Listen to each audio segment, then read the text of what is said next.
Urdu stories. नन्ही हानिया। हानिया हानिया अपने खिलौने समेट कर रख दो, कहाँ घूम रही हो?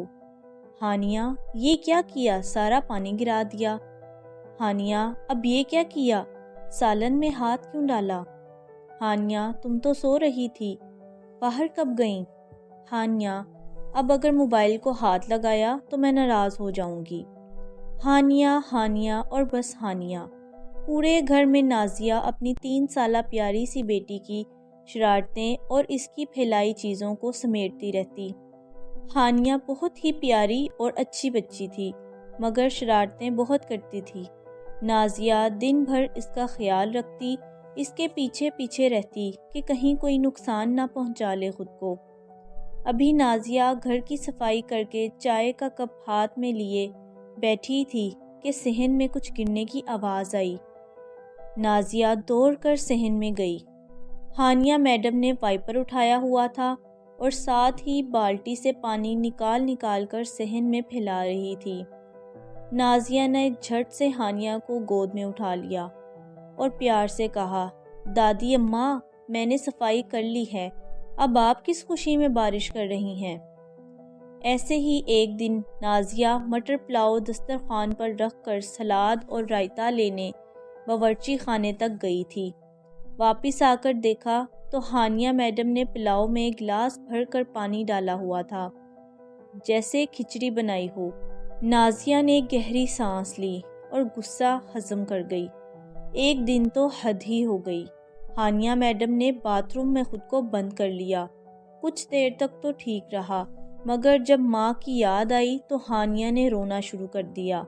अब नाजिया बाथरूम के बाहर खड़ी रो रही थी और हानिया अंदर। थोड़ी देर बाद हानिया के बाबा असद भी आ गए। असद ने हानिया को बातों में लगाया और कहा, जैसा बाबा करें आप भी वैसा ही करें। असद ने पहले दरवाज़ा बजाया। खोलो हानिया। हानिया ने भी दूसरी तरफ से दरवाज़ा बजाया। खोलो हानिया।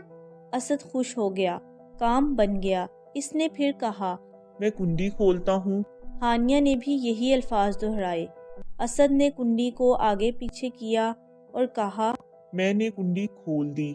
हानिया ने जब यही अमल दोहराया तो वाकई कुंडी खुल गई। यूं नाजिया की जान में जान आई। हानिया की शरारतें खानदान भर में मशहूर थीं। इन्हीं शरारतों की वजह से हानिया सबकी लाडली थी। आज हानिया की छोटी फुप्पो की रुखसती थी। घर में शादी का माहौल था, सब तैयारियों में मसरूफ़ थे। हानिया को भी गुलाबी फ्रॉक, गुलाबी पम्पी और रंग बरंगे क्लिप से बालों को सजाया हुआ था। नाजिया ने भी खूब तैयारी की हुई थी। अब वो हानिया को मेहमानों के सुपुर्द करके खुद ज़रा मेकअप करने चली गई। हानिया भी मज़े से अपने मामू और चचाओं के साथ घूम रही थी। बारात भी आ गई थी। मेहमानों का इस्तकबाल नाजिया ने खूब दिल से किया। अब निकाह शुरू हुआ तो नाजिया को याद आया कि हानिया को भी मैं ले आऊं, कब से मैंने देखा भी नहीं। नाजिया ने दुपट्टा सर पर लिया और असद को आवाज़ दी, हानिया को मुझे दे दें, वो कब से बाहर है। असद ने चारों तरफ निगाह दोहराई, मगर हानिया तो कहीं भी नहीं थी। असद ने कहा, देखो अंदर ही होगी। नाजिया ने कहा, नहीं, वो अपने चाचू के पास थी, आप पूछें, उन्हीं के पास होगी। असद ने नाजिया को अंदर जाने का कहा और खुद हानिया को तलाश करने लगा। कुछ देर बाद निकाह भी हो गया। अब रुखसती की बारी थी। असद ने बहन को मोहब्बत से रुखसत किया, मगर हानिया अब भी लापता थी। जब सब मेहमान जा चुके तो नाजिया ने असद की तरफ देखा। हानिया कहाँ है? अब असद का ज़ब्त टूट चुका था। रात के 12 बज रहे थे। नन्ही पड़ी हानिया का कुछ पता नहीं था। पूरा घर देख लिया, मोहल्ले में भी पूछा, मगर कुछ पता नहीं चला। नाजिया का तो रो रो कर बुरा हाल हो रहा था। वो खुद को जिम्मेदार ठहरा रही थी कि काश मैंने इसे अकेला न छोड़ा होता। बुरे बुरे ख्यालात उसके जहन में आते और इसके रोंगटे खड़े हो जाते। कहीं ये अगवाकारों का तो काम नहीं, किसी ने पकड़ तो नहीं लिया, कहीं बेहोश तो नहीं कर दिया। हानिया रो रही होगी। इसी दर्द और अजियत में रात के 2 बज गए।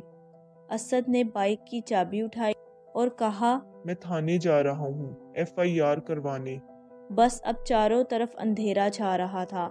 نازیہ جائے نماز پر بیٹھی پھوٹ پھوٹ کر رو رہی تھی۔ تب ہی ٹیبل کے نیچے سے ننھی سی آواز آئی، مما مما۔ ہانیہ آنکھوں کو مسلتی ہوئی ماں کی گود میں بیٹھ گئی۔ اس وقت اکثر ہانیہ بھوک سے جاگ جاتی تھی۔ مما کھانا کھاؤں گی۔ اس آواز نے گھر والوں کے چہرے چمکا دیے۔ سب زور زور سے ہنسنے لگے۔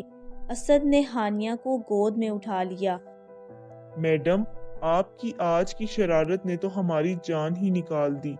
کوئی ٹیبل کے نیچے بھی سوتا ہے کیا؟ نازیہ نے شکر کا سجدہ ادا کیا اور سوچنے لگی، جن ماؤں کے بچے سچ میں گم ہو جاتے ہیں یا اغوا ہوتے ہیں، ان ماؤں پر کیا قیامت ٹوٹتی ہوگی۔ اللہ سب بچوں کی حفاظت کرے، آمین۔ Subscribe for more videos.